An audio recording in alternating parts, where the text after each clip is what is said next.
Welcome to the Providence House Annual Luncheon. I'm Natalie Leek, President and CEO.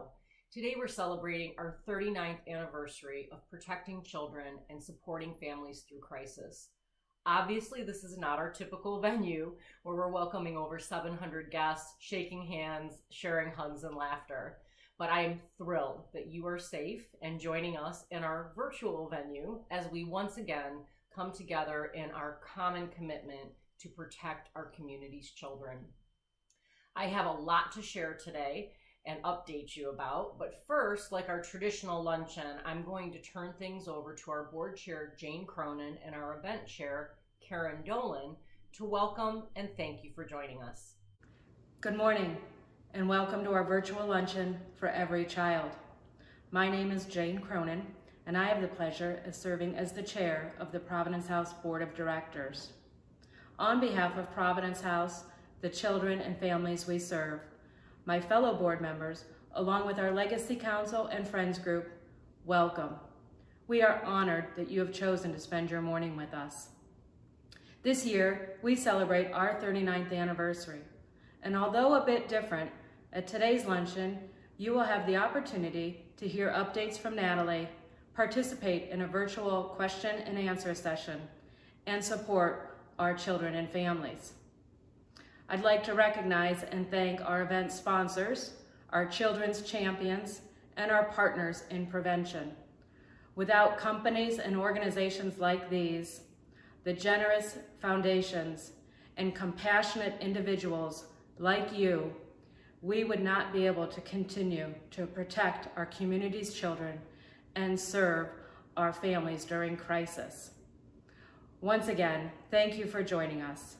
And now I'd like to turn it over to our event chair, Karen Dolan. Thanks, Virtual Jane, for your warm welcome. Good morning, everybody. I am honored once again to chair our annual luncheon and to also serve as a Providence House board member. I really wish we could be together in person, but what we're doing today is pretty cool and very, very exciting. So over the next 30 minutes, you will be able to hear from Natalie about how Providence House is dealing with COVID-19 and our plans to become fully operational. You'll also see videos of our families who are sharing their stories about how we have helped them through crisis. And we will also have a Q&A with Natalie. So if you have not already submitted your question, or if something comes to mind during the course of the event, click on the question button on the event page and ask away. Even though we are not together, we still have some fabulous raffle baskets and $20 surprise bags. If you've been to the Providence House Luncheon before, or if you've been to Deck the House, you're probably familiar with the $20 surprise bags. Each bag is $20, and within each bag is an item that's worth at least $20, but usually much more. And I can tell you that there are some bags that contain items that are worth hundreds of dollars. I am not kidding. We also have some fabulous, amazing raffle baskets, 5 to be exact. The first one is 24 hours in Cleveland. This basket will allow you to spend the whole day experiencing some of the best of Cleveland. The Nautica Queen, Cleveland Whiskey, Music Box Supper Club, and the 9.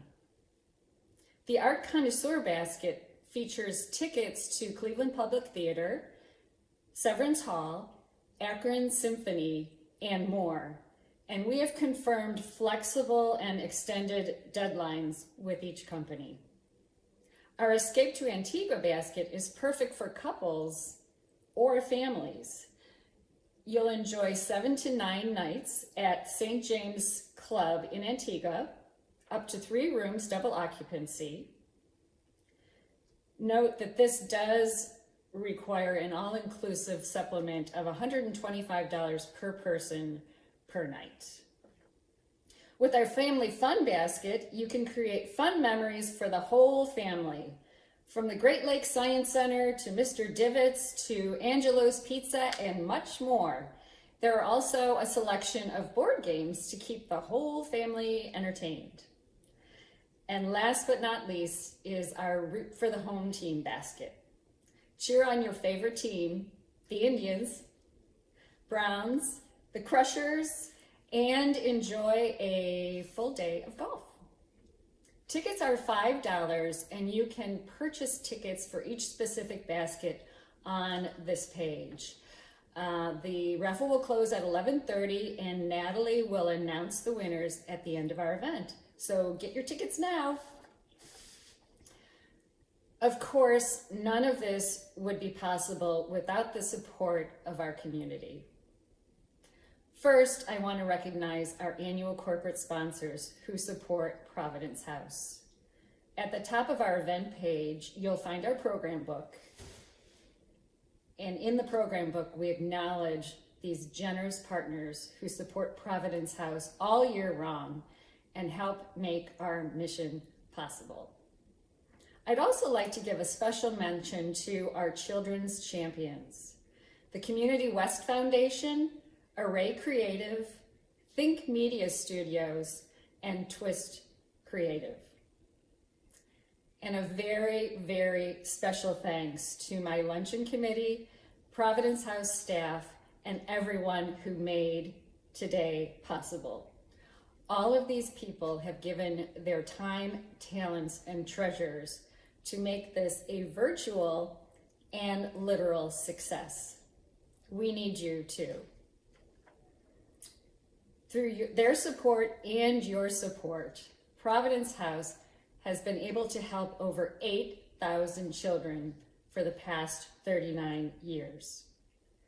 We need your help today more than ever as we continue to address the new global and local pandemic. We've set a goal. Please help us make it real.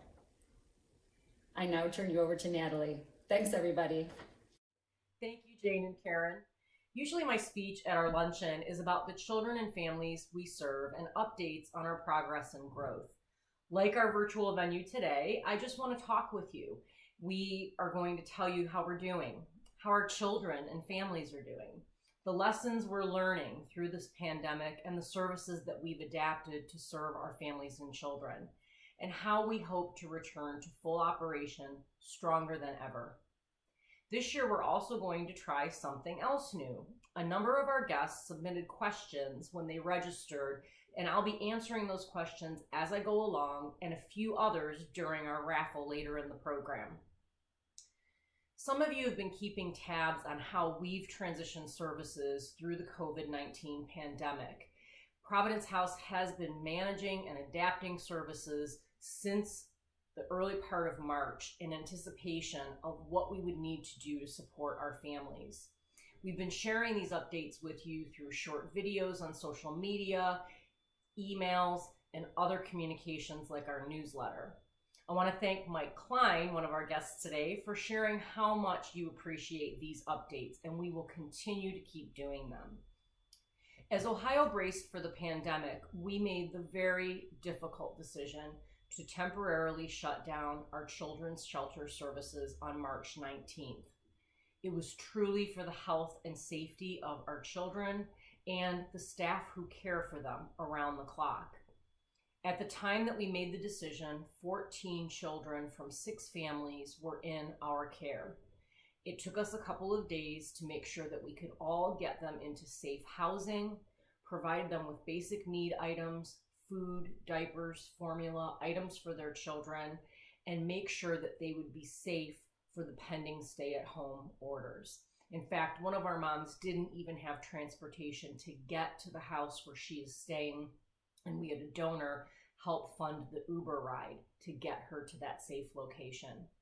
We are currently all working remotely. A few people pop in and out of the campus as needed, but we are connecting, we're talking to each other every day, and services are still being delivered to families.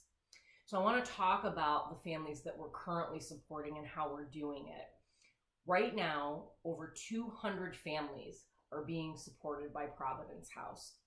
So of those families, it includes the families that were in our care when we temporarily closed the shelter, the graduates of our crisis nursery and family preservation program who are in our 12-month aftercare program, and families that we've been offering parent ed, case management, and group support to throughout Cuyahoga County at partner locations. In addition to that, we're seeing whole new waves of families that we're being connected to by our partner agencies who don't have the items these families need. Many of these are food pantry locations and other distribution sites that do not have baby products like diapers and formula, children's items, and so they're contacting us and requesting those items for their own clients. When people wonder about why you can't get diapers and those kinds of things, number one, they're expensive, but even SNAP benefits for families that get the food stamp program don't cover diapers. So families are really struggling for these items, and we're one of the few locations in the community that they can get them from. I want to talk about particularly two donors that are really helping us as we're doing these remote services for our families. We are delivering food and other items door to door for families, and much of that food product is possible through a partnership with Atlantic Foods, who is now bringing a truck filled with ground beef, frozen chicken, frozen turkeys, orange juice, all kinds of food products every other week to our campus, which we then distribute to families in the community.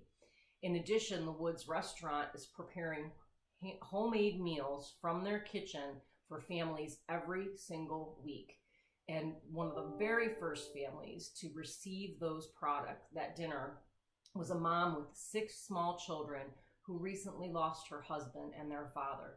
And to imagine the relief she felt that evening to have a warm, fresh prepared meal and one less thing to worry about with all that she is facing right now. So I want to talk a little bit about what this new type of service is, how we're delivering service, and what does it mean for our future services at Providence House. And one of our guests, Mike Ozen from Twist, posted, "Like a forest fire, this virus has caused tremendous loss, but it also reveals game-changing opportunities for smaller things to grow." He asked, "Where or what do you see as a unique opportunity for Providence House?" Another one of our guests, Jen Angelo, asked something similar. "Now that your mission is remote during COVID, as we get back to business as usual, is there an opportunity to continue some of the remote services you've developed in order to serve more families?" COVID really did force us to innovate and change our service model very quickly.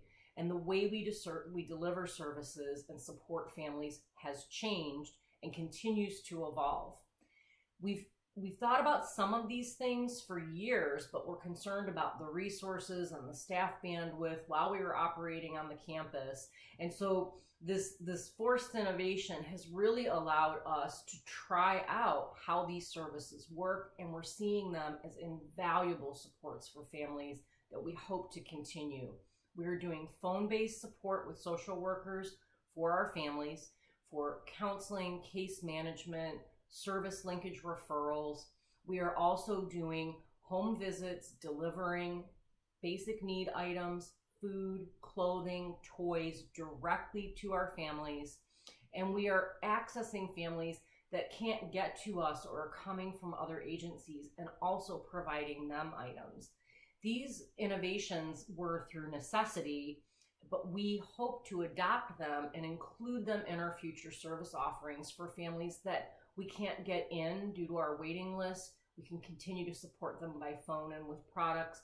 Also for families that may be impatient or unavailable to be with their children, and enhancing our ability to communicate and support them with our services by phone. The next step I want to talk to you about while we're in this service model is how and when we plan to reopen. We have to reopen our children's crisis nursery shelter program. Families are calling who need a safe place for their children. So far, in just the last 2 or 3 weeks, 18 children have not been able to be served due to our temporary closure. We're supporting them by phone, we're supporting them with items, but we know that our families need some of these children to be in a safe place like Providence House. We also know that the stress of this pandemic, the job losses, financial instability, the lack of basic need resources are leading to increased substance abuse and domestic violence in homes and child abuse and neglect in homes. In just the first 2 weeks of the stay-at-home order, Ohio experienced a 50% decline in calls to report suspected child abuse and neglect.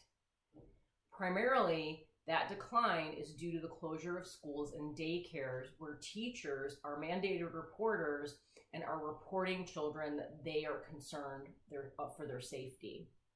There are no longer safe eyes on these children living in crisis, and it is essential that organizations like Providence House come back online to offer those services to children. But we have to be absolutely certain that we can do this as safely as possible for our staff, for the children, and for their parents and families. Risk of exposure among our client population is extremely high. Many of our families are homeless, they're coming from shelters, they're doubled or tripled up in unsafe living situations, they're couch surfing in friends' apartments while they have nowhere to live. So the high rates of exposure to very unknown people for that child and family are significant, and it's a big concern for us. We have to be prepared that an exposed child could expose another child or one of our staff, and it is impossible, as you know, to social distance from an infant or toddler. So our quality of care cannot suffer. We need to make sure that we can provide the true loving, nurturing care that we have always done in the safest way possible before we open. We need to figure it out. We know we do. There are too many babies and children who are unsafe and need us right now. We are monitoring the guidance from the governor's office, our licensing entities, and the national child welfare community. We are also assessing business safety standards for PPE and sanitization, as well as temperature checks and all of those other requirements that are being released as guidance for reopening. We're also looking at all of our buildings to determine how many staff and children are safe to have in at one time. We are looking at also how will we quarantine a child who may become ill or we're aware of potential exposure, and how will we protect the other children and our staff should exposure occur. I do not know all of the answers to these questions today. We are talking about them, and we are getting closer to a plan every day to reopen that we believe will work and will keep us and our children as safe as possible. I will continue to keep everyone informed as our plans to reopen unfold. We'll be doing that through email, video, website, so stay tuned. We will keep you notified. One of the areas that we are looking at, and we had a question from Carol Rhodes who asked, is there a possibility that Providence House will expand? And in fact, we are. One of our reopening solutions includes our new East Side location in the Buckeye Shaker neighborhood on Buckeye Road. Some of you may be aware that we started a plan for an expansion to the East Side. So while we have 30 beds here on the West Side campus, we serve about 350 children a year. Last year, over 400 children did not get in, were waitlisted or were unserved, and 70% of those children live in East Side zip codes. One of the number one reasons outside of our capacity for that many children is transportation, for them to travel from the East Side to the West Side. We knew it was time to grow, we knew it was time to expand, but we needed to go where the children were. And so we selected an opportunity on the East Side in Buckeye Shaker that is a perfect location for those children and families to access. Our goal with that project, we will keep the West Side campus open. We will continue to serve children here, is to renovate an existing building where we will relocate many of our administrative offices, start East Side Social Work and Family Services, and construct a 20-bed crisis nursery that can serve an additional 300 or more children a year. So between our East and our West campus, we will be able to serve nearly 700 children a year who are in crisis and provide supports to families on both the East and West side with much more convenience and accessibility. So we are, the renovation work of the existing building is done, and we still have to raise the remaining funds to construct the new crisis nursery wing with the 20 beds. It is the largest portion of our campaign, and we know that it's going to take us a little bit longer than we had hoped to get there given what the pandemic has done. Erica McLaughlin asked how COVID-19 will impact our capital campaign. We have paused our Giving Hope for the Future campaign, which is a $13 million capital campaign to focus on fundraising for the COVID services we're delivering and our continued operations and ability to reopen. And as you can imagine, donations are declining. We have basically decided right now, that's all we're going to focus on is how do we get through this and come out strong enough to reopen, and then we will re-engage with campaign supports. We are pretty far along. We're at about $8 million of our $13 million goal. We still have a long way to go, and we are prepared to see it through. We will forge ahead. Our plan is to complete the East Side expansion project. But now that the main building is ready, it offers us an opportunity with the reopening of our campus to utilize that building, which is much larger, has a lot of private offices where staff can be safe and distance from each other appropriately. So we're looking at both our West Side and East Side office spaces, children's spaces, social work spaces to determine the safest locations for our staff to return to work to. So as you can imagine, demand is really high right now. The numbers of people needing us are growing every day. Resources are decreasing. A lot of people, even our donors, not just our families, are struggling with unemployment, illness, lack of safety, very little access to basic needs. And it's not just our families, but it's the others that I told you about who are going to other providers in the community for food and other things, but need the things that Providence House has for their children. So they have found their way to us for food, diapers, formula, cleaning supplies, and support from our amazing social workers. Those of you that know me and our team know we are not giving up. We're going to forge ahead. And one of our guests, Barbara Smith, asked if Providence House was able to secure funding through the Paycheck Protection Program, the PPP loan that we've all heard about. We did submit an application and we were awarded a small PPP loan that has helped tremendously. We are literally turning over every rock. We are applying for every loan, every grant, every relief option available to keep going through COVID, to be ready to reopen, and to secure and purchase the PPE we know we are going to need to be safe as we reintroduce children and families to our campus. Chris Garman, who's a guest with us today, asked, what can people on this virtual luncheon do to help PH directly?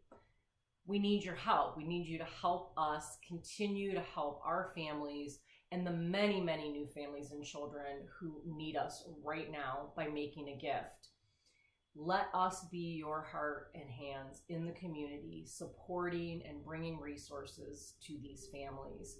If you scroll a little bit down below my video screen, you can see all of the supporters who have already made their gifts scrolling by that are helping us reach our goal to help so many children and families. If you scroll a little further down, you can select a gift option to open a gift page and make a gift online to support our work during the pandemic and when we reopen. You can enter your own amount or select one of the amounts there. You can also text a gift to us at 41444 and enter the message PH2020, no spaces, PH 2020, and you will be sent instructions and an invitation through a text message to make your gift. Please consider including the processing fee that we will be charged for your credit card gift, and that will help even more. The great thing about the virtual luncheon is we don't have a lot of overhead costs on this, so 100% of your gift is going to go to help the children and families we're helping and position us to be able to reopen that much sooner. We are fortunate that you're joining us today, and we miss seeing all of you, but without the cost of your meal, valet, and all of the other things related to the event, we're really optimizing your gifts this year, and every single gift matters. A little further down, you can also purchase raffle tickets for one of our amazing gift baskets. We'll be doing raffle ticket sales until around 11:30, and I will be announcing the winners live in just a little bit. John Zajaros asked, what other needs are most pressing? I know cash is always essential, but is there anything else? I mentioned all of the home deliveries we've been making and resources that we're passing on to clients of other organizations who need them. As you can imagine, donations have dramatically declined during the pandemic due to job loss or financial instability, fears about resources and recovery, and not just monetary gifts, also the donated items like those we've been delivering to our families. Our inventory is depleting rapidly. We're estimating a usage rate of about $6,000 a week at our current run rate.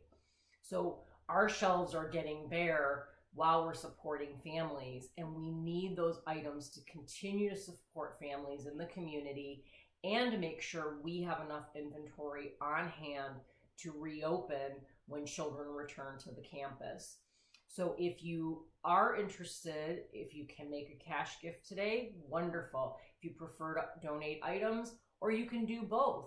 Make a gift today and then go online to see our wish list. You can go to our website. We have an Amazon wish list that is being regularly updated on the most needed items that we're delivering to families during the pandemic. We have our regular wish list on our website, and we also are sharing on our social media channels Wish List Wednesday. So these are items that our social workers are saying are the most in demand and we are out of or getting critically low on quantities of. So watch for our Wish List Wednesday if you're looking for something that we immediately need that you can provide to help. To share how important your support is, I want you to meet some of the families that we've been helping during COVID and will continue to help. They have recorded their own videos for us to share with you during the stay at home. Providence House. Hi, I'm Giovanna. I'm a mom of 3 and 1 more to be. Me and the Providence House started our relationship 5 years ago with respite care. Respite care is when I can take my babies to the nursery for a few days to get a mommy break. Yay! I can honestly say this journey has been pleasantly genuine and much appreciated. Thank you to the social workers that's always reaching out to see if me and my little ones need anything. Thank you to the on-site nurses at the nursery. Thank you to the 24-hour caregivers at the nursery. And thank you to the different organizations and people that donate to the nursery. I can honestly say it really does take a village to raise a child. And Providence House has really been that village for me and my children. And not just me, but other moms as well. So thank you again. Thank you for everybody who makes this possible. I really appreciate it. My children really appreciate it. And I look forward to furthering our relationship in the future. Thanks. Thank you, Providence House, for everything you have done. You came a long way, and also for all the help and support that I needed in desperate times. From the Trap and the Balder family, we love you guys. Providence House, so much for so much of your help and just good work and just great people and great staff. Thank you. So we're going through the coronavirus, and Providence House helped out with things for the kids that we needed. So we really appreciate everything they do. Hi, I'm Chyna Ellis. I am one of the mothers that tend to aftercare at Providence House. I would like to say they have tremendously helped me through a lot with the items and support with other mothers. Currently, right now, one of the mothers, we are bonding and we talk to each other about coping skills, stress, and Providence House has helped us out with items, guidance, different programs that help us in different situations that we're in. Thanks, Providence House, for your guidance and your support, and thank you so much for helping us with anything we needed. I just want to say that I appreciate Providence House because during the worst time of my life, when I had nobody else and nowhere else to turn, they were there for me and my family. They were amazing with my kids. My kids have autism and are nonverbal, and they did such a great job with them. My children love them. We've used them twice in the last 5 years or so, and it's definitely been life-changing. Group has also been life-changing. I've made friends that I didn't think that I would ever meet. Before starting to go to group, I didn't know any other moms that had children with autism. I've met at least 2 since I've been there. I don't feel alone anymore. I have people I can talk to who understand. It's definitely been something that I'm glad I did, and I am so grateful every day for the people at Providence House and the people who make it possible.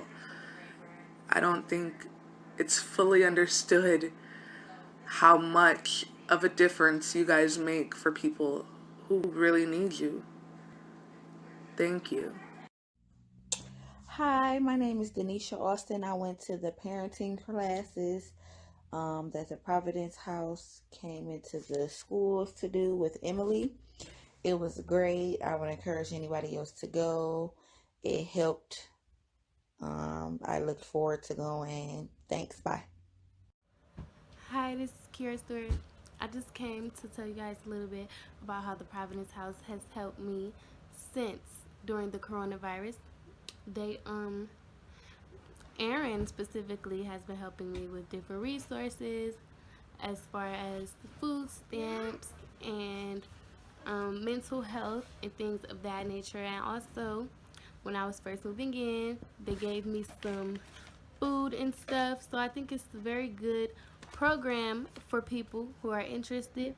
And I think it's a program that the community really needs to keep going.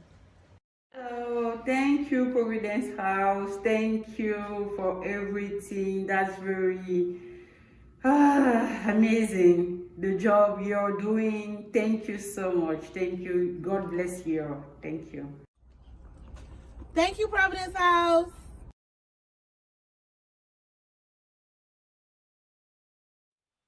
As you heard from our families, the work we continue to do with them is so important and so appreciated. We could not do this without you. So please, again, make your gift today to help us help them. You can give online right now, just below the video screen, or text to help us reach our goal. I'm super excited about this next part. Our raffle winners are going to be announced, and I'm going to answer a few more of the fantastic questions that guests have been sending. Between each question, I'll be announcing the winner of a raffle basket. Basket winners and guests who purchased the $20 surprise gifts will be contacted by a member of our team to make arrangements for you to do a pickup or have them delivered. Please know that the baskets that do have certificates that may have expiration dates, all of the vendors involved have agreed to extend those dates, work with the winner, and make sure that you are able to use every gift certificate in your basket. So I'm going to start with our next question from Charlene Coughlin, who is a member of our board actually. How will COVID-19 crisis shine a light on poverty in Cleveland? And what do you hope to see happen as we come out of COVID-19? I think that it's so critical that in just the last 2 or 3 years, the topic of poverty has become a community conversation in Cleveland. Prior to that, we knew about it, other human service agencies knew about it, we were frustrated about how to break the cycles of poverty and how to communicate how pervasive it is, not only in the numbers of people in Cleveland living in poverty. In fact, we are number 1 in the nation for children living in poverty. 51% of our city's children are living in poverty. And it's more than that. It's the issues that become a part of their lives because of that. Mental health disorders, substance abuse and addiction, domestic violence, child abuse, homelessness, lack of education. All of these are issues swirling around the conversation of poverty, and they're all impacted by poverty. And we have to stop it. We have to lift people up and dramatically reduce poverty in Cleveland. But with partners now educating the community talking about it, raising awareness about it, and partners like United Way and other large organizations pivoting their giving strategies to invest in organizations that are reducing and removing poverty from our families has created a new sense of urgency in Cleveland. And I think it's a really positive thing. Related to COVID, we've now got families living in crisis, facing another crisis. And so they are struggling deeply. What I hope to see happen as a result of COVID, well, I don't want anyone in our community to be suffering, to be in financial distress, to have lost their job or their health. What I do hope is that we all realize how close to crisis we all live, how quickly our lives can change, sometimes completely out of our control, and that it increases our empathy and understanding and our desire to help those that are living in crisis. So I hope that answered your question, Charlene. I'm going to announce our first Raffle Basket winner. This is for the 24 Hours in Clee package, which is all the fun stuff to do all around town. And our basket raffle winner is Kevin Adelstein from the Cleveland Jewish News. Congratulations, Kevin. Our team will reach out to you to arrange for your package delivery. Our next question is from Lucas Thompson. This is a great one. How is Providence House leveraging data and technology to more broadly serve the community?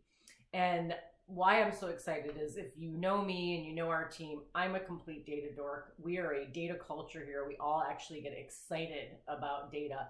And it's not just our social work department, it's every department in the organization. We want to know how we're doing. We want to know if we're achieving the goals that we've set, not just the units and numbers, but did we make progress? Are we advancing? How can we learn from our data to improve and expand and grow not only our programs, but our organization?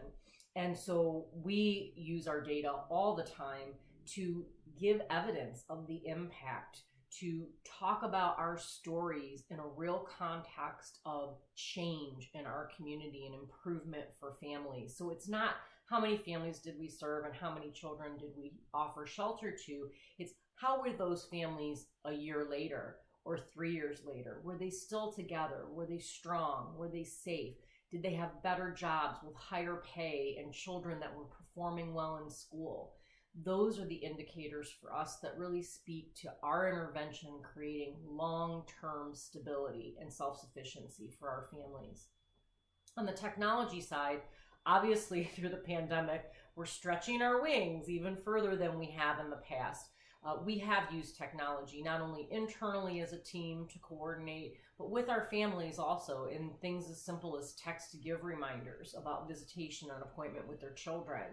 What we're doing now, certainly like most people working remotely, is connecting through team chats, through video conferences and Zoom calls. We're doing virtual lunches with our entire child care and administrative staff together just to check in and laugh and see how people are doing. We're also doing staff town halls through the organization. updating from every department, asking questions, fielding questions, so that we're staying connected.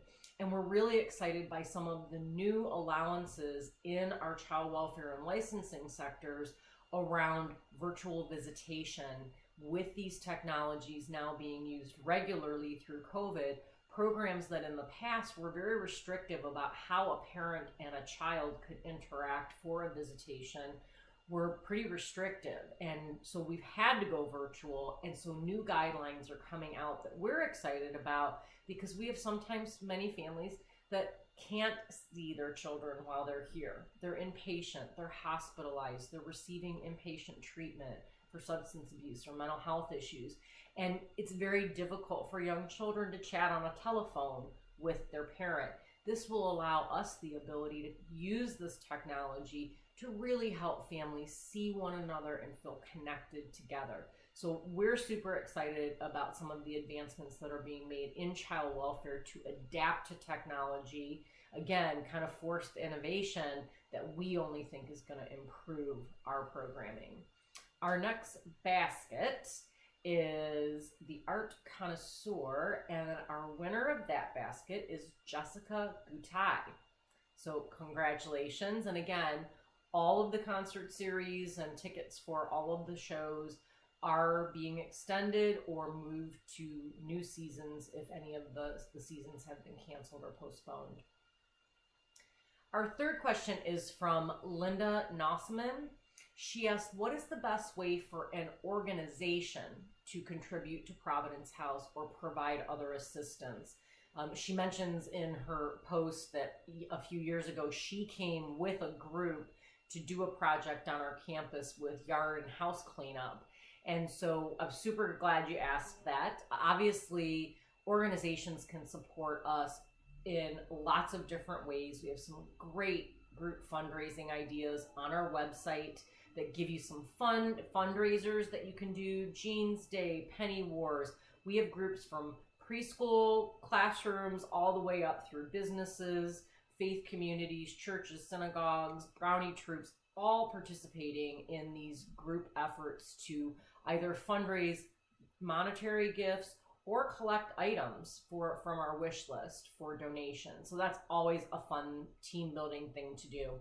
The on-site volunteer opportunities, of course, are paused during stay at home. Currently, we have no childcare volunteers or volunteer groups coming onto the campuses. As those orders lift and as we get a better understanding of the group sizes that are allowable, we will begin to re-engage done-in-a-day activities with volunteers on our campuses, both East and West. And we will have a lot to do when we reopen. So the best way to connect with us on that is to email info@provhouse.org, or you can go to the volunteer section on our website and learn more about done-in-a-day volunteer opportunities. A member of our team will reach out and coordinate with the person who contacted us to find out what types of volunteer work you want to be doing, indoor, outdoor, is it heavy lifting or more administrative? We have projects all year long that run from a few hours to a full day, and for small teams of 2 or 3 all the way up through large teams that we can mobilize around the campus. So we are looking forward to having our volunteers back. We miss seeing everybody, and we are looking forward to engaging you and your group if you come to Providence House. So we're going to move on to our Raffle Basket 3, which is the Antigua trip. And the winner of that basket is Michelle Kosovar. So congratulations, Michelle. Soon, we hope, travel will be safe and you will have a great time in Antigua. Our fourth question is a great one, and it really speaks to how much people care about Providence House, and not just our children, but the people who are here caring for our children. This is from Professor David Crampton at Case Western Reserve University. How are you encouraging your staff to take care of themselves during this stressful time? And that's such a great question. At the best of times, this can be a stressful and hard place to work. We see a lot of heartbreak, a lot of sadness, we see a lot of joy too. And burnout can be pretty high in this kind of work. And so 2 years ago, we actually started a wellness program for our staff. So we've already done things on our own schedule. As an example, our childcare shift schedules are coordinated so that our childcare providers that do work 24/7, we run 5 shifts a week, they get consecutive back-to-back days off so they can get a break. They can step away from here, be themselves, be with their families, and get a consistent amount of time off and away. So as we looked at better practices for self-care and wellness for our staff and stress management and compassion fatigue that happens very frequently in these fields, we rolled out a wellness program. Our wellness program requires that all of our staff, from childcare up to administrative leaders, participate in self-care training. And we offer all kinds of great training all year long in a bunch of different subject areas. In fact, we've even created virtual learning modules that we're pushing out now digitally to our childcare and volunteer and staff so that they're continuing that self-care training in addition to other training that we're now releasing digitally for them. In our self-care program, after they've gone through the classes and they have to take them throughout the year, they get 1 day per quarter off for just self-care. And they have to send us a picture or show us a receipt, but do something for themselves, something that allows them to recenter, to not focus on work, to just take the time to heal themselves. Through COVID, we've been encouraging all of our staff to continue to take their self-care days, do their self-care training online, take PTO days off. If they're home with children, like many of us are, many of our staff have very young children at home, don't feel like you've got to work a straight through 8-hour day and ignore your child. Wake up a little early, stay with them, play with them, go on a bike ride, go for a walk, come back to it when they're down for a nap. Work around your life. And for many of our working parents, sometimes the first opportunity they've had to have this quality time in the home during the week with their children. And so we're really encouraging people to be very flexible. Everyone is working hard. We're getting the work done. And we really need to continue to encourage people, especially in work from home. Don't add on those extra 3 hours. Don't work through the weekend. Take the time for yourself and your family. So I hope that answered your question, David. Our next basket is the Family Fun Basket. So lots of great things to do throughout Cleveland and also games for in the home. And the winner of that is M.K. Bitterman. So congratulations. Our last question is actually from a Providence House staff member, our Director of Clinical Services and Nursery Operations, Ashley Stock. She asks, what's been your most rewarding experience at Providence House? And, I've been here 19 years now. Ashley's been here 11 of those with me. So both of us could tell you thousands of rewarding experiences that we've had. I mean, little miracles almost every day that happen here, from, the mom who is reuniting with her children with such joy and stability, cards and notes and letters and pictures from families who've gone on from here and years later want to thank us because their family's doing so well, to families who bring now teenage children that are almost grown-ups that were with us when they were infants and toddlers, just to share how they're doing, because we've become such a vital part of their family and the memories they have for how they were able to see themselves through crisis, keep their children, raise their children, and all be safe together. But I tend, I try to be a mindful person. I try to be an in-the-moment person. And I really thought about this question. And right now, I would say is the rewarding experience. Sounds strange. This has been an awful and challenging time for all of us, personally, professionally, certainly for our clients and our families. So it's probably sounds strange for me to say this moment, is the most rewarding experience, because I have to tell you, when we made the decisions about what we were going to do at Providence House during the pandemic, with what looked like a long stay-at-home order, how were we going to support our families and children? How were we going to financially survive? We could have very easily said, oh, this is too big. But we're an organization that deals with crisis every day. This is bigger, it's unexpected, it's more institutionally pervasive than many that we faced in the past.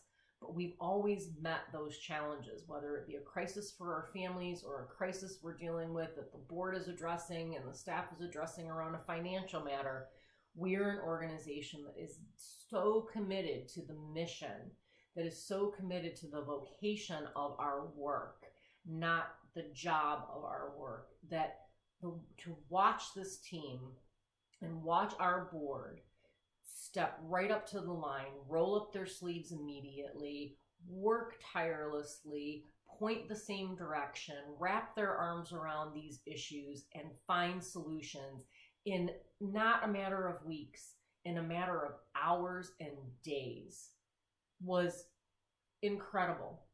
How they pivoted, the agility they showed, it just, again, proves to me what a special place and what special people are here at Providence House. Nobody gave up. Nobody turned tail and ran the other way.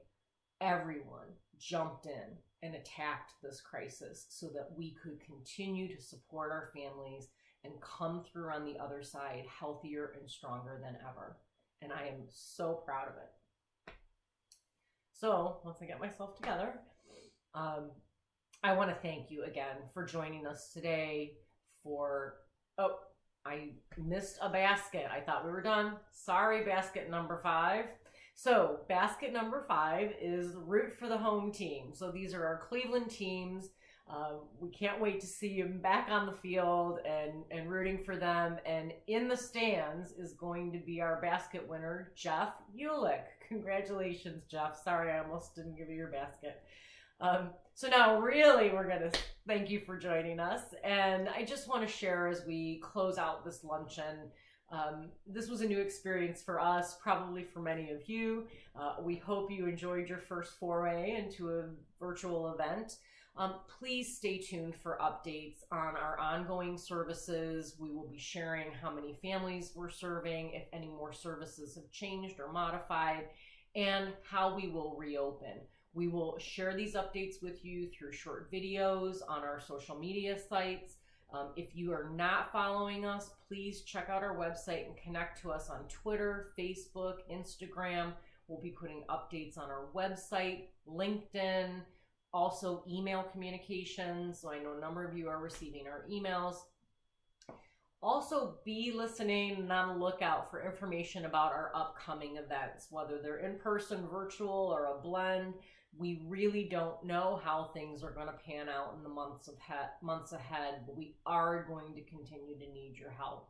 I can guarantee that for you. So with our fall party with friends hosted by our Young Professionals group and our December Deck the House benefit auction at Brown Stadium, those events are still planned. But again, we don't know, are they in person, virtual, or a blend? So stay tuned. We will be sharing news, and we really hope that we can see you face to face, but we're all going to be as safe as possible as we go through this. In the meantime, please stay safe and well, and know how so very, very important you are to us and to our children. Thank you for joining us today, and have a great rest of your day.